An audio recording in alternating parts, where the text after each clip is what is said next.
Hello students, let's read the question. An electron of mass m, charge q is accelerated from rest in a uniform electric field of strength E.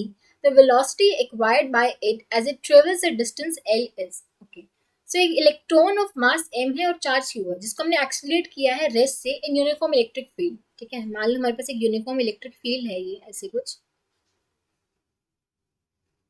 ठीक है, ये electric field की ऐसे कुछ direction है, uniform electric field है.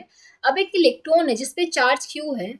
ठीक है, इस इलेक्ट्रिक फील्ड में वो एंटर करता है और एक्सेलरेट होता है. ठीक है, हमें वेलोसिटी बतानी है कि वो डिस्टेंस एल ट्रेवल करने के बाद वो कितने वेलोसिटी एक्वायर कर लेगा. अब देखो, इस इलेक्ट्रॉन पर जो फोर्स लगेगा due to this electric field वो कैसे लगेगा.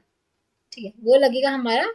अब इलेक्ट्रॉन है, इस पे क्या होगा, नेगेटिव चार्ज पार्टिकल है, नेगेटिव चार्ज होगा मतलब माइनस क्यू बोल सकते हैं, मतलब उसका जो मैग्नीट्यूड है वो क्यू है, लेकिन उसने क्वेश्चन में बोला कि ये इलेक्ट्रॉन है मतलब ये नेगेटिव चार्ज पार्टिकल है, तो ये हो जाएगा माइनस क्यू.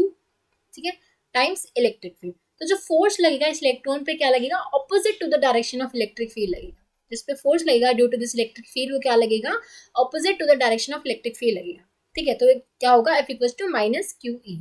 ये हमारा फोर्स लगेगा due to this electrostatic field. ठीक है, अब न्यूटन सेकंड लॉ के अकॉर्डिंग जो फोर्स है वो किसके इक्वल होगा, मास टाइम्स दी एक्सेलरेशन. तो acceleration acquired by this body हमारे पास क्या हो जाएगा, minus Q times E divide by M. ठीक है, तो यहाँ पे एक्सेलरेशन का मैग्नीट्यूड बोले वो क्या हो जाएगा, Q E divide by M. ठीक है, हमारे पास एक्सेलरेशन आ गया. अब हमें निकालना क्या था, velocity acquired by it after it travels distance L. ठीक है, अब यहाँ पे हम यूज कर सकते हैं equation of motion, third equation of motion, जो कि क्या कहती है, V square minus U square equals to 2as होता है.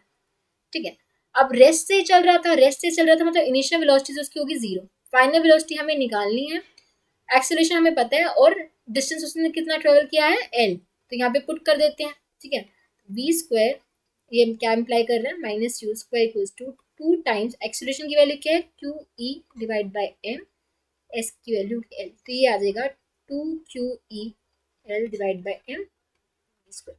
तो वी की वैल्यू क्या आ जाएगी, square root of 2 EQL by M. ठीक है, यही आ गई हमारे पास. वेलोसिटी की वैल्यू कितनी आ गई, 2 EQL by M square root of 2 EQL square root of 2 EQL by M. ठीक है, तो किससे मैच कर रहा है, ऑप्शन 1 से मैच कर रहे हैं, हम देख सकते हैं. So option 1 is the correct choice. ठीक है, तो यहाँ पे हमने कुछ भी नहीं किया, सबसे पहले एक्सेलरेशन निकाल ली इस बॉडी का इलेक्ट्रिक फील्ड में, उसके बाद हमने थर्ड इक्वेशन ऑफ मोशन लगा दी. तो हमारा फर्स्ट ऑप्शन से मैच कर रहा है. आई होप आप सबको समझ आया होगा. Thank you so much.